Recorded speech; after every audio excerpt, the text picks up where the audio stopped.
সৈয়দ ইরফানুল হক মাঝভান্ডারী, সৈয়দ ইমদাদুল হক মাঝভান্ডারী, তারা এই কাজটির সাথে ভালোভাবে যুক্ত এবং তারাই মূলত নেতৃত্ব দিচ্ছে।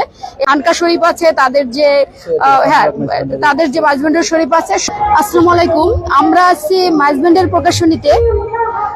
এখানে যে দারুণ কাজ হয় সেটা দেখেই আমরা আসলে আসছি। মূল কথা হলো যে আমরা আজকে ভিজিট করেছি দরগা শরীফ এবং ওই পীরের সাথে আমাদের দেখা হয়েছে এবং তাদের ওখানে আমাদের আপ্যায়নের ব্যবস্থা ছিল এবং তাদের কার্যক্রম ভীষণ সমৃদ্ধ। আমি মনে করি বর্তমান সময় তরুণ সমাজকে যদি সঠিক পথে রাখতে হয় বা তাদেরকে সমৃদ্ধ জীবন দিতে হয়, অথবা আমরা যদি দেশকে কোনোভাবে সংকটের দিকে না নিতে চাই, তাহলে তাদের যে দর্শন এটা কিন্তু তারা চর্চা করতে পারে। অর্থাৎ তারা যেসব কাজ করে তার মধ্যে একটি জিনিস আমাকে ভীষণভাবে আকৃষ্ট করেছে, সেটা হলো এথিক্স অলিম্পিয়াড, যার সাথে আগামীতে আমিও হয়তো যুক্ত হব। কারণ আমার ফিলোসফির একটি মূল মেল ব্রাঞ্চ হলো এথিক্স।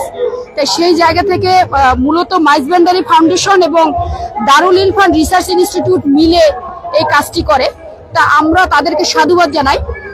আমাদের সাথে আছেন আমাদের যে মহিউদ্দিন ভাই, যিনি মূলত আমাদের ঢাকা ইউনিভার্সিটি পর্যন্ত ওনার এই যে বিষয়গুলো এগুলো পৌঁছে দিয়েছেন এবং সেখানে অনেক টিচারদের সাথে তার যাতায়াত আছে এবং আমাদের যে রিসার্চের দিকে নিয়ে যাওয়া মানুষকে তারা সেটা ভীষণ উৎসাহিত করতেছে।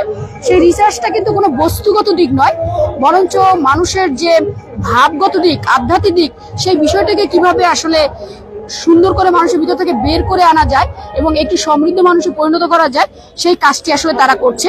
তা আমি তাদেরকে মহিউদ্দিন ভাই সহ এই মাঝভান্ডারী যে প্রকাশনী, তাদের ধন্যবাদ জানাই। তাদের যে খানকা শরীফ আছে, তাদের যে মাঝভান্ডার শরীফ আছে, সবকিছুর প্রতি আমরা সৈয়দ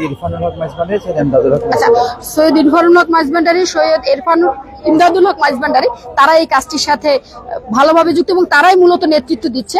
এবং আমরা মনে করি যারাই ভালো কাজে নেতৃত্ব দেখ, আমরা তাদের সাথে আসলে সংহতি প্রকাশ করি অলওয়েজ।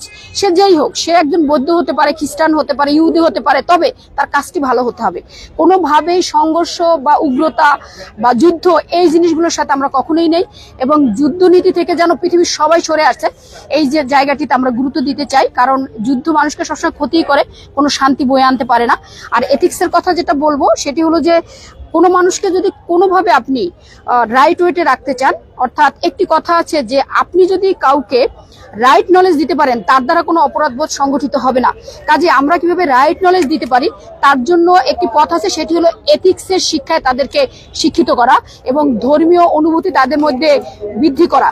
এই দুটি জিনিস, তাদের যে নৈতিক উন্নয়ন যে কর্মসূচিগুলো সেগুলো এখানে দেয়া আছে, তাদের এই জিনিসগুলো দেখলে বোঝা যাবে।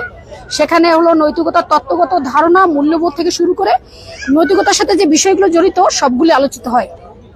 এবং শুধু আলোচনা নয়, তারা ব্যক্তিগতভাবে প্র্যাকটিক্যালি এগুলোকে মানুষের মধ্যে ছড়িয়ে দেওয়ার চেষ্টা করে।